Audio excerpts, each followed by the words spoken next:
Welcome to the Pasho Perspective, a place where I share my perspective on everything in the space between life and death. I am your host, Pasho. Well, my Pachos Chachos, today we have a very interesting subject at hand. We are going to be talking about sperm counts. That's right. I was listening to the Michael Knowles Show a couple days ago, and he brought on a news reporter, Cabot Phillips, and Cabot had found some very interesting information from a meta-analysis regarding global sperm counts. And the findings were that since the 1970s, sperm counts have gone down 52%. And it has been a steady decline since the 1970s. The study ended in 2019, and then they did all of the data analysis and everything and published, I think, a couple of months ago in November, if I'm not mistaken.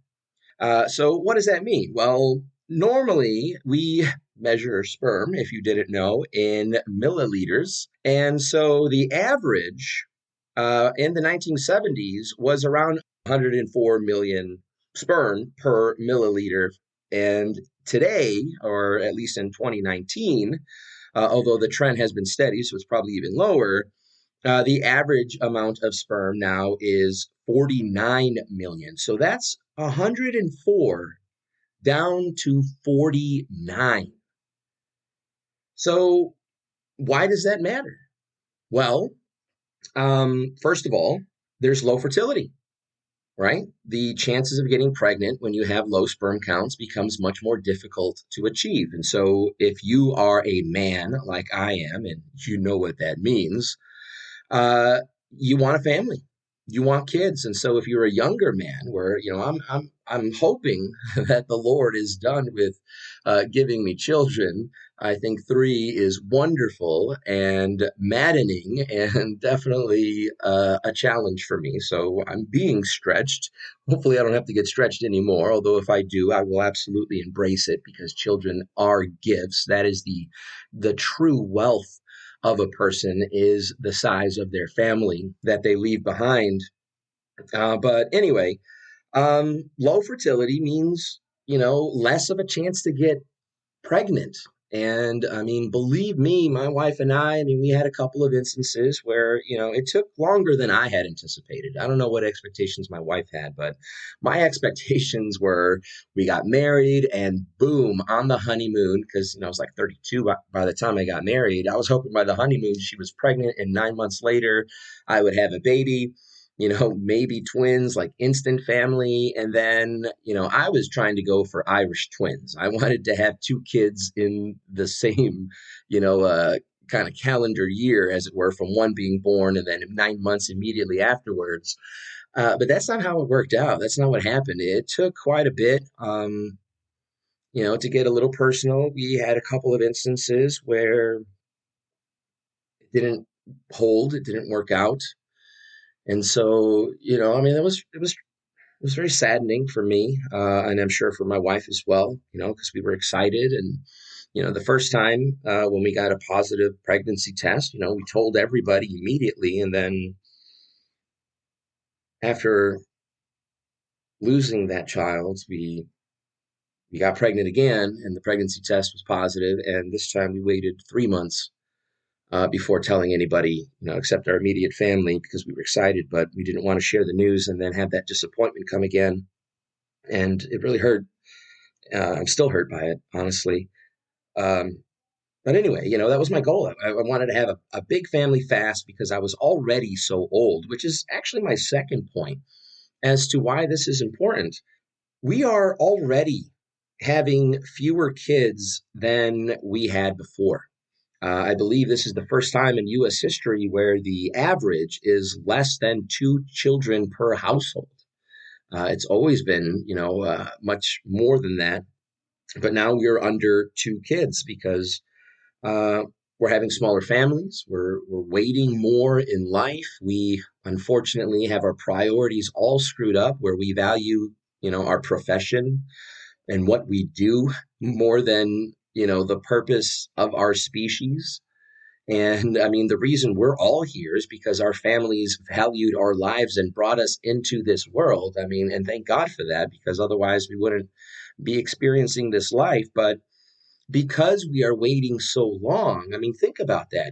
If you're a woman and you're waiting until your late 20s or possibly 30s, you're not going to be having a lot of kids, because there's a chance, because of the low sperm count, no fault of the woman, but of the man, that it's not, it may not swim all the way. It may not make it. It may not make a connection. You may not have enough, you got to play the numbers game kind of thing going. And, so the fact that we're waiting to get married and then waiting to have children, and now when we want to have our children, compound that with the low sperm counts, and that ability, the percentage of getting pregnant becomes that much more riskier, and then you find out, and most people, we're not, most men, we're not going to sperm,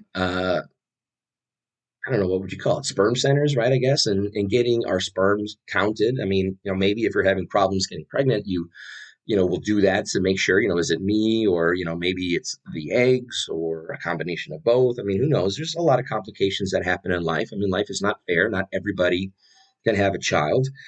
And not everybody gets to. And no, I'm sorry, douchebags from New York, you don't have a right to have children. And I, for one, will not pay my tax money to help you get one. All right. Sorry about your luck, but that's not the way life works. Some people have sex and some people go their whole life wanting sex and they just don't get it.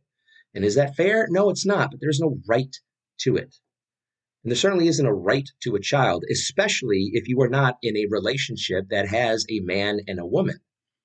All right. You can't buy a bicycle and get all pissed off that it doesn't go on water. Okay. You can't do that.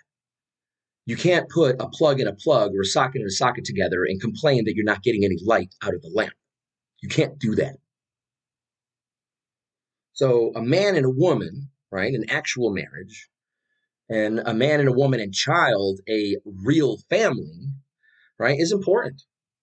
And despite all of these ridiculous claims that we have overpopulation and that the world can't take as many people as we have, that's all nonsense. I mean, do your own research, but that is trash. Okay, we have more than enough space, more than enough undeveloped land that we could move into. And, we can certainly consolidate the cities that we have because man is an adaptable animal, and we can knock down houses and build up condominiums or apartments. I mean, when you have to, we have to adjust and adapt and evolve, right? And thank goodness we are that type of species. So, that's really the danger. Everybody who dreams of having a child, if you wait, it might be too late. And also on top of that, if you wait and then, you find out that you have low sperm count, I mean, you might have waited too long. And that opportunity, that window might close because you can't do anything about it by that point. But there are some things to be done. I'm not here to be Debbie Downer or some kind of naysayer. There are certainly things that we can do to turn the trend. But I want you guys to really think about how this is affecting our society, this whole mentality of relationships, of prioritizing what we do to make some other rich person richer so that we can collect a paycheck from 9 to 5. Like, that is not why we are here. That was not the intention that God put us here. Your life should not be defined by what you did, because then when retirement comes, what are you going to define your life by then? Are you going to get another job? There's more to it. We are put on this planet, like all other animals, to continue our species, to pass along the traditions of having babies, of falling in love, of creating an actual family, and then teaching your kids how to do that, and so on and so forth. So if you want to have a family, my advice to you, one, is do it sooner. I wish I were younger so I had more energy for my kids. And that's not to say that, I'm a big, fat, dusty, crusty old person who can't do anything, because I do play with my kids. We did baseball. I hope to do other things like golf and maybe tennis, bowling and stuff like that. But we have to be active. All right. Overweight people, people who suffer from obesity, have very low sperm counts. They don't move a lot. And because they don't move a lot, they also are not receiving vitamin D from the sun. That's very important. That, and if you don't want your children to come out yellow with jaundice like all of my children did, go out there and walk and get some of that sun, get some of that fresh air. Stop smoking and drinking. Cigarettes are the devil. I doubt marijuana is any better when it comes to sperm counts. I think I've read somewhere a few years ago that it does decrease the amount of sperm that you have. Drinking does the same thing, and it also makes you inactive. Um, and then our diets too. Things like seed oils. If you're a guy, you need to stop that right now. All right. And even if you're a woman, you should stop. Those things are cancer producing. If you're using plastics, especially like in microwaves where the plastic can seep into the food, and if it's not BPA free, that becomes very dangerous. And I even recall Cabot Phillips mentioning something about using glass instead, because glass doesn't have anything that seeps into your food and then poisons you. So that's what we need to do, guys. We need to stop shooting these blanks. We need to start prioritizing our family. And by prioritizing our family, that means that we need to also move ourselves up a little bit more. We need to start caring about the way we eat, and make sure that we are getting the vitamins and nutrients necessary. And to be careful, especially women, when you're pregnant, of what you are ingesting. Cabot Phillips, somewhere in the Michael Knowles Show, said something that a woman, when she's pregnant with a boy, if she takes like heart medication, like acetaminophen, that actually will reduce by 17 to 14% the size of your child's penis. Don't mess with your kid's Schwangstucker, right? I mean, show her or grow her, it doesn't really matter. But at the end of the day, we all know the truth. All right. It's like you tell a girl who gets married on a day where it rains, that rain is good luck, because what else are you going to say? Right. And so take care of yourself. Right. Don't be seduced by society into eating processed potato chips and soda drinks with all of those chemicals in it.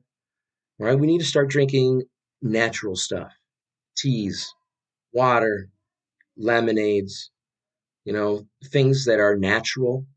We need things that are not plastic. We need to get away from the BPA stuff. As I mentioned, seed oils, cigarettes, drugs in general, drinking, and excessive drinking and smoking. I mean, obviously, I don't think one or two a day or being social once or twice a week is going to really affect you, become such a detriment. But for those of you who are routinely smoking and drinking and you want a family and you haven't started yet, those are some things that you need to delay. Not that you have to quit, although maybe that would be the best thing for you in your relationship, but, put it on pause. If family is really important, make that number one priority. And when you do have your child, and like I suggest, 3 months, into the pregnancy, to make sure that everything holds, and hopefully, God willing, that your baby is healthy first off and happy, then, then I guess if you feel like you need to go back to those things, then, I suppose you can always take them up again. But I want the United States to be rich in family, because family is the building block that prevents socialism from entering our home. Family reminds people that they can overcome anything because they have each other. Family reminds us of our relationship that we should also be building with our Lord. And when you have Him, who can be against you? All things are possible through Jesus Christ. And so put your faith in Him, like I did when I was going through these tough times with my wife prior to being blessed with our 3 beautiful children. Build a conversation with your Father. Start praying. Start talking to Him. Let your Lord know what you want. Now, I doubt this had anything to do with it, although maybe it did, but you should know me already. in times of desperation, I am known to make an ultimatum here or there, one or two. And so I had prayed to my God above that if he would bless me with my children, that I promised, and I have been fulfilling this promise faithfully so far, and I hope to do it for the rest of my life because it is a good thing. But I promised my father that I would bring my children to him. If he would give me children, I would make sure that they were his, and that they were baptized, and that they received communion, and that they always know of his love and his balm and his mercy and his grace. And I mean, I don't think that's why God has given me such a fantastic family, because I said that I would give him my children, but that's what I believe. I believe my Father wants us to go to him. And when I humbled myself and said, that you are the way, and I will raise my children in that path, I don't know. Why wouldn't it make my Father happy? Why wouldn't he then want to bless me with a family that will draw ever nearer to him with our love? So anyway, that's the end of the podcast. I thought it was something very concerning. Hopefully you find it important as well. 52% is a huge drop, and I really believe we can turn things around. I really believe that just like we did in the old days, we will start having large families again, because we will realize that really that is the true wealth. You can have actual wealth and be single and have fun dying alone with no one holding your hand. But I at least know that on my deathbed, when my Father comes to take me, I'm going to have my wife, and I'm going to have some pretty fantastic children by my side to guide me home. Thanks for listening to me, Pachos Chachos. As always, Pachos Chachos for life. See you next week. God bless.